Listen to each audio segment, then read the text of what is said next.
On February 8th, Microsoft announced Bing Chat. Bing is their version of search engine which is overshadowed by Google for a long time. Now they have integrated the famous ChatGPT into Bing and they can compete with Google search. You can enroll for testing since the announcement day. Today I got the early review access. So first off, my first impression, Bing feels like too professional. ChatGPT is more casual. Here are a few interesting things I found. For now, there is a bit of wait time between prompts and results. You can see this in the video.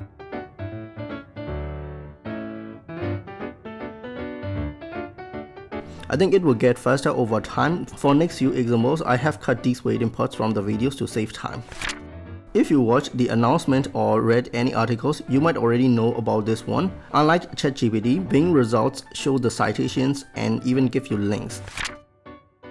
ChatGPT will say its latest information is cut off at 2021, but Bing is up to date. Since it is a search engine, it is not a big surprise, but it's really nice to see a summary of latest news in chat response, then a bunch of links. Here, I'm asking about Bing's rival, Google Bard, which was announced on the same day. Sometimes Bing shows double the amount of details. In this example, I'm asking it for best Sherlock Holmes short stories. Typically, this kind of search would take a few more deep dive steps to get results like this. And also, when I quote wrong information, it will correct me. I'm asking about Surface Duo phones from Microsoft. It is leaked to be replaced by other designs, but the series is still on. Since this is a search engine, we get extra information that are not seen in ChatGPT. In this example, it is not only listing prices to buy Pixel 7 phone, but also the price and discount options. A shopping research experience is definitely much better than a typical search. So I actually tried this prompt in ChatGPT, and this is what it gave me. If you're used to ChatGPT, you know it doesn't show images. It will say sorry. In Bing, it actually loads the URLs. But images doesn't show up for now. Maybe it's a bug or maybe it's not available yet. But when asked for videos, it suggests YouTube videos. By the way, Bing is content aware, and that is why I can just say show me videos. This is same as ChatGPT, but it is more useful for a search engine. It saves time. Bing will not show copyright contents. In the announcement, Microsoft explained how they fine-tuned Bing Chat to avoid misuses. And that's why sometimes it won't answer the questions entirely.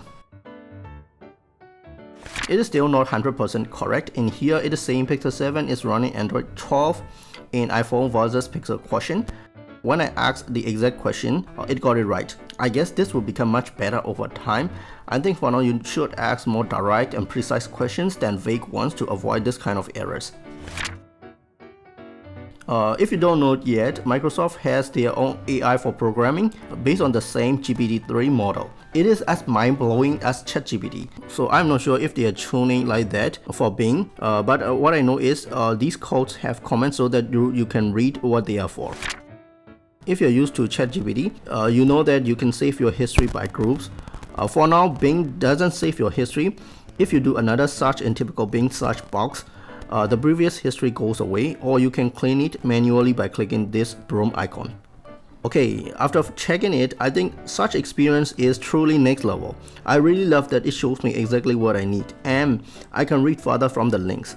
But Bing Chat will be more like a search engine than a chatbot. I mean, you won't be able to do small talk with it. Anyway, I think everyone will love this new search evolution, whether it is Google or Microsoft. Thanks for watching, please subscribe and see you in the next video.